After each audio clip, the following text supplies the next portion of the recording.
Follow your passion. It is the single most common piece of advice in the modern world. We are told that if we just find what we love, the journey will be easy. We are sold the romantic illusion that the fire of enthusiasm will magically carry us through all our struggles, that if you are truly passionate, you will never work a day in your life. But I want you to be brutally honest with yourself tonight.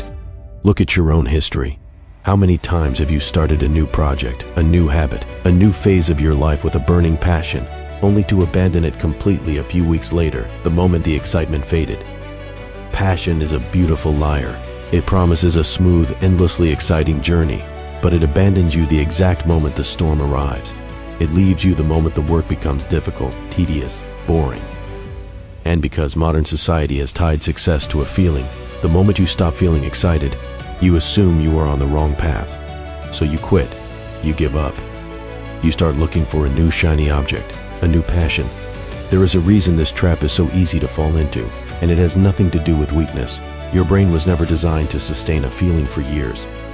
Excitement is a chemical signal meant to get you to start something, a burst of dopamine that says, this is new, this matters, move toward it. It was never built to last through the boring middle of a long project. It was built for the spark, not the fire. So when the spark fades, as it always does, your brain doesn't tell you this is just how it works. It tells you something is wrong, you must be on the wrong path. And so you go looking for a new spark, mistaking the natural fading of a chemical signal for a verdict on the entire direction of your life. This is not a character flaw unique to you. It is the default setting of every human brain that has ever existed, and the only people who escape it are the ones who learn to act in spite of it, rather than waiting for it to magically correct itself. Think about how many versions of yourself you've already buried this way. The version that was going to learn an instrument, the version that was going to get fit, the version that was going to start the business, write the book, build the thing. Not one of them failed because the goal was wrong. They failed because the feeling left, and you mistook the feeling for the truth. This is a trap that has existed long before self-help culture gave it a name, and the people who escaped it, historically, were not the ones who found a deeper, more permanent passion. They were the ones who stopped needing one. In 17th century Japan, there lived a man who understood the fatal, deadly flaw of relying on passion. His name was Miyamoto Musashi. He was not born into comfort or privilege. He grew up in a country torn apart by civil war, where the line between life and death was decided by a single, irreversible motion of the wrist. Japan at the time had no shortage of swordsmen who burned with passion, young men who trained with fire in their eyes, convinced their enthusiasm alone would carry them through a duel. Almost all of them are forgotten. History does not remember the men who felt the most. It remembers the one who survived the most. And here is what almost nobody tells you about Musashi's early years. He did not start out disciplined.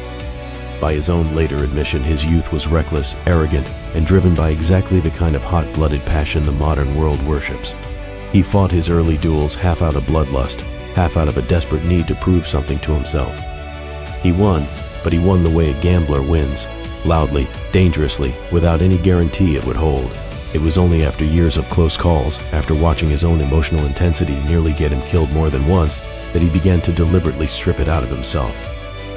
Discipline, for Musashi, was not a gift he was born with. It was a correction. He had tried passion first, and passion had nearly cost him his life. By the time he was a teenager, Musashi had already killed a man in a duel. Not in some controlled ceremonial sense, in the kind of encounter where one mistake meant his name simply stops appearing in any record, forever. By the time he was in his 20s, he was already fighting for his life on a near-weekly basis, in an era where a single loss didn't mean disappointment. It meant non-existence.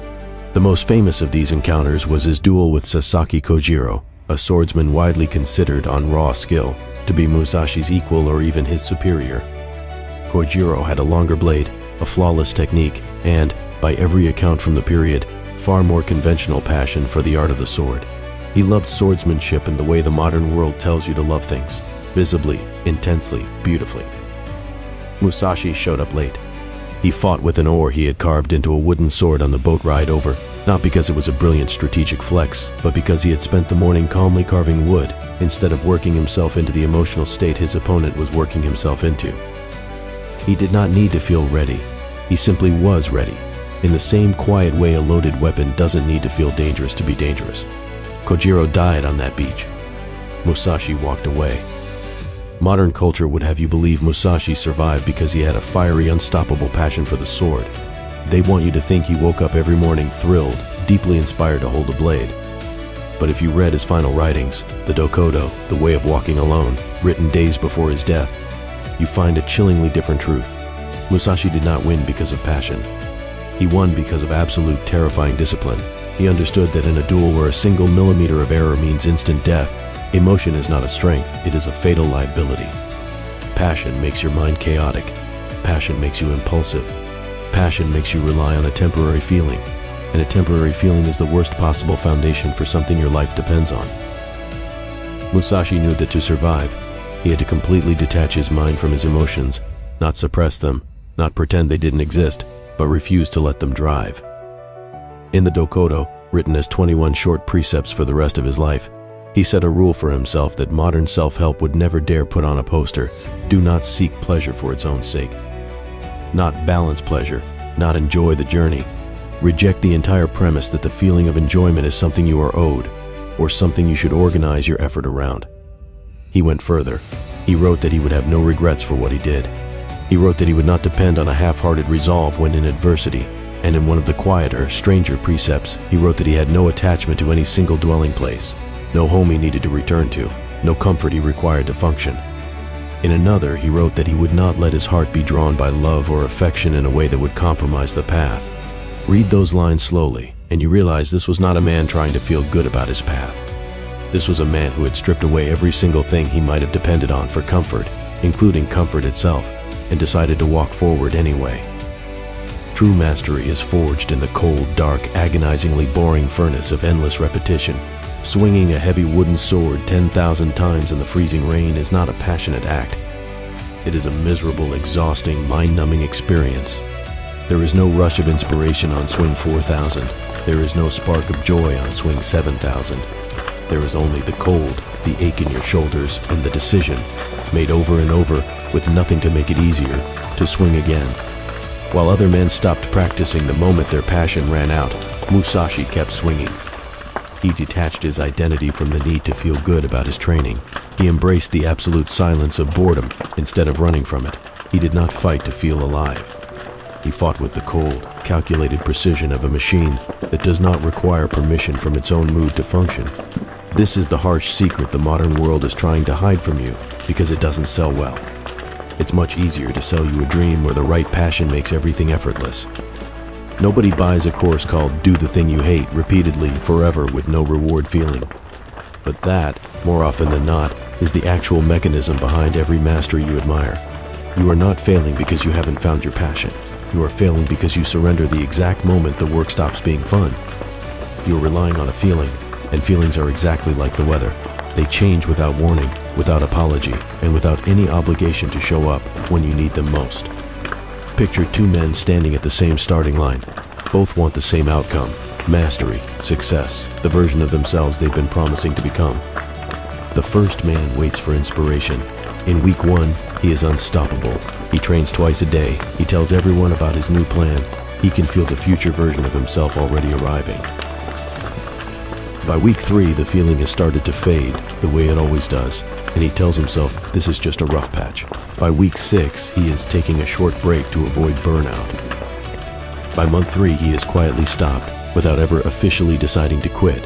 There was no single dramatic moment of failure. There was just a long, slow withdrawal of feeling, and he mistook the absence of feeling for the absence of possibility. The second man has no interest in how he feels. In week 1, he trains, and it feels exactly the same as every other week will feel: unremarkable. In week 3, when the first man's fire is already dimming, the second man trains anyway, with the same flat, unimpressed posture. In month 3, while the first man has vanished from the path entirely, the second man is still showing up, still unimpressed by his own effort, still swinging. Now move the clock forward. By year 1, the first man has cycled through 3 or 4 different passions: fitness, then a business idea, then a language, then back to fitness again. Each one burning bright for a few weeks and dying fast, leaving him with a drawer full of unfinished beginnings and a growing, quiet suspicion that he is simply not the kind of person who finishes things. The second man has 1 full year of unbroken, joyless, compounding repetition behind him. He does not look impressive yet. He looks, if anything, slightly worn down, unremarkable, almost boring to watch. By year 5, the gap is no longer measurable in the same units. The first man is still searching, still convinced that the next passion will finally be the right one, still blaming the goal instead of the method. The second man, who never once claimed to love what he was doing, has quietly become the kind of person other people call talented, not because he had some hidden gift, but because 5 uninterrupted years of unglamorous repetition will manufacture a result that looks, from the outside, indistinguishable from genius. Nobody claps for him on day 1. Everybody calls him gifted by year 5. To an outside observer, he looks almost robotic, joyless even. But compound that behavior across a year, across a decade, and the gap between these two men is not small. It is the entire distance between a person who almost did something remarkable and a person who did. If you only work when you feel inspired, you will be effortlessly defeated by the person who works regardless of how they feel. Not because that person is smarter or more talented or even more committed in the way you imagine commitment to feel, simply because they remove the one variable you've been hostage to your entire life. Look at any modern field obsessed with the idea of loving the process, and you will find the same lie wearing a newer costume. Listen closely to interviews with people the public assumes are simply bursting with passion. Elite athletes, world-class musicians, founders who supposedly live and breathe their work, and a strange pattern emerges. Almost none of them describe daily joy.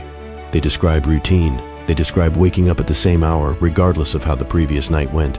They describe treating their craft less like a love affair and more like a job they have quietly, permanently committed to, whether or not it excites them that particular morning. The public mistakes their results for evidence of constant passion, when the people who actually produce those results will tell you, almost embarrassed, that most of the days were not exciting at all. The myth survives because it is more flattering to imagine that greatness comes from a feeling you don't yet have, rather than a discipline you've simply never tested. This is precisely why follow your passion is such dangerous advice to give a beginner.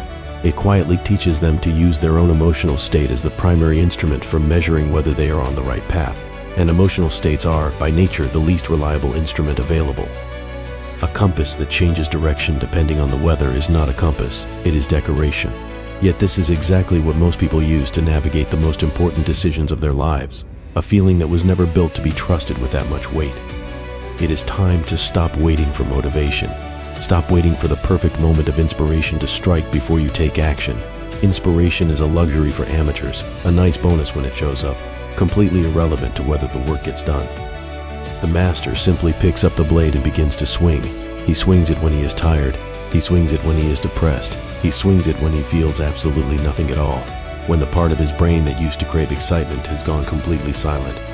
He swings it anyway, because the swing was never conditional on the feeling in the first place. And here is the part almost no one tells you. The discipline doesn't stay cold forever. Something strange happens to the person who keeps swinging long after the passion is gone. A quieter, steadier kind of satisfaction starts to grow in the space where the excitement used to be. Not the explosive joy of a new beginning, but something that survives the rain, something that doesn't ask to be fed every day to keep existing. That is not passion. Passion was never built to last this long. What grows in its place is closer to identity, the simple, settled knowledge of who you are when nobody is watching and nothing is rewarding you for showing up. Musashi did not need to feel like a swordsman every morning. He simply was one. In the same quiet way a river doesn't need to feel like flowing. It just continues regardless of weather, regardless of mood, because that is what it has decided to be. This is the real meaning hidden inside, the way of walking alone. Not loneliness in the romantic, tragic sense. A refusal to need anyone or anything, including your own emotions, to validate the path before you'll keep walking it. Tomorrow morning, when you look at the difficult tasks ahead of you, do not ask yourself if you are passionate about them. Do not check your emotional temperature like it's a measurement that matters. Simply ask yourself if you have the discipline to pick up the sword one more time and swing it. Do not act on customary belief, on whatever the crowd assumes is true about motivation and drive. Act entirely on discipline. The one resource that doesn't fluctuate with the weather, the one thing that's still standing after every passion you've ever had has quietly walked out the door. Understand that this will not feel like a transformation. There will be no single dramatic morning where you wake up and suddenly become the disciplined version of yourself, the way the movies like to show it. It will instead feel like nothing at all. Like showing up on a perfectly ordinary Tuesday, doing the same unremarkable thing you did yesterday for a reward that hasn't arrived yet and may not arrive for a long time. That is exactly what it is supposed to feel like. If it ever starts to feel triumphant, check yourself. You may have slipped back into chasing the feeling again, mistaking the brief high of a good day for the actual mechanism that is quietly doing the work underneath it. The fire of passion always burns out. That was never the tragedy you were taught to believe it was. The tragedy is mistaking the fire for the foundation and rebuilding your entire identity every time it goes cold. Every time you have quit something in your past, you did not lose a passion. You lost a feeling, and you mistook its absence for a verdict on your entire future. That verdict was never real. It was only ever the weather. Let the fire die. Let it die completely. Underneath the ash, the cold, sharp steel of discipline was waiting the entire time. It doesn't need warmth to cut, and it was never depending on you to feel a single thing in order to do its work. Pick it up and swing.